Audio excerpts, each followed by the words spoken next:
I love these 5 questions, and as you go through them, I think they're just incredible filters for decision making. Clearly, you will make better decisions if you're asking yourself these questions. And I think at a certain level, a lot of leaders are familiar with these concepts, and we know them intellectually, yet we still sabotage. We still make bad decisions. Yeah. What's going on there? Well, this is so relevant to what you do and what your organization does in terms of coaching and in terms of intersecting with small business owners and medium-sized business owners and large companies as well. We all have an internal salesman or salesperson, right? You may not, Daniel, we don't know each other. You may not feel like you can sell anything to anybody else, but you've spent your entire life selling yourself on things, right? And I've spent my entire life selling myself on things. And the internal salesperson in all of us is so strong that we sell ourselves on bad ideas. In fact, in the book, I talk about this. I say, when you catch yourself selling yourself, you should hit pause, because you rarely have to sell yourself on a good idea. No, you that's rarely so good. have to sell yourself on the right thing to do. Again, it's that whole first question, the integrity question of, why am I doing this really? Have I sold myself? And in the book, I take the reader through this interesting exercise. I say, imagine going into a retail store, and the salesperson, whatever kind of store you're in, and the salesperson says to you out loud the kinds of things you say to yourself when you're trying to talk yourself into a bad idea. And if you heard someone actually say to you and try to use that same sales pitch, you would be insulted. Like, you're looking at an item and the salesperson says to you, you know what, if you get home and don't like it, you can always just donate it. It's like, but we say things like, or right. How about this one? The salesperson says, I see that you already have one of these. And this other one, the reason you should purchase it is because it's newer. It's like, that's not a reason, but it's the kind of... It sounds absurd when you say it out loud like that. Yes, if somebody said these things to you, and I give other illustrations in the book, it would be absurd, but it's that internal salesperson. So leaders in particular, we can be so persuasive, and that's a good thing. But when we start persuading ourselves and we fall for the irrational, illogical, harmful ways of thinking that we're all prone to, this is why, we've seen it 1,000 times. Smart leaders, men and women, but usually men, just get themselves into the craziest situations or the biggest trouble. And we think, how can you be so smart? Here's why, because he or she has that internal salesperson and they sold themselves.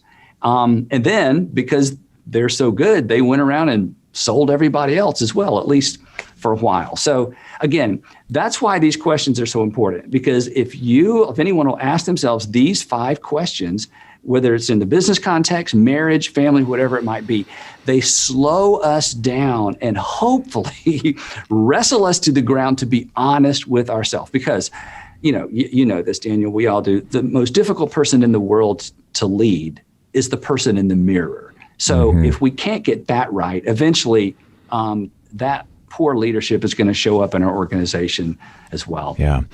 That was a long answer. No, I love it. This is, it's so key for leaders. I'm imagining business owners right now who we work with. Many of them are extremely busy. It's frantic. There's so many things going on. They're putting out fires. They're listening to this probably on their commute, coming into a staff meeting where everything's going to go sideways and they got to fix it. And their week is just boom, they're off to the races. And so I'm imagining you can know these 5 questions and have good intentions to be asking these questions, but how do I make sure that I'm actually weaving them in and creating space to reflect? Because you can ask the question, then move past it real quick. But it seems like the magic is that time after you ask the question of really having the space to pause, to listen, maybe let it go for a night, sleep on it. It's more about these habits and environments that we're working on to get these questions to actually be front of mind all the time. Well, it's in some ways it's another category, but it certainly interfaces with what we're talking about.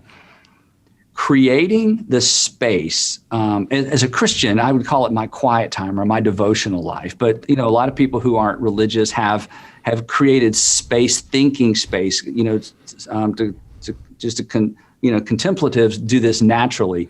Many of us who are in leadership, it has to be a discipline or we'll never do it, because the moment I wake up in the morning, there are so many things to do. The work is, when you're carrying the responsibility of an organization, you don't ever clock out mentally or any other way. You're never caught up. Oh, are you? No. And to the point you just made, in this season, for me personally, and this isn't true for everybody, but this is true for most of the organizational leaders I talk to, I am busier than I have ever been. And my personal time, my thought time, my time to just think, it just gets squeezed. But it's in that time, that disciplined time. For me, it's early in the morning. For most leaders, it's early in the morning.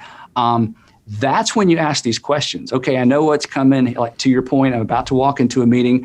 And in my world, in the world of so many leaders, the pressure I face when I'm facing a group of people that I trust and love, and I know what they want from me, and I know what they think we should do, and I'm not 100% yet. If I don't have that personal margin to ask these kinds of questions, not sitting in the office, but sitting at home or sitting outside or sitting in that place. I think we all need a place that when we sit there, it's like, this is my place, this is my space, this is my time, to get my mind and my heart right. I call it a recentering, to remind myself of who I am and who I'm not, to remind myself of my importance. It's not very great, but it's not too small. It's somewhere in the middle.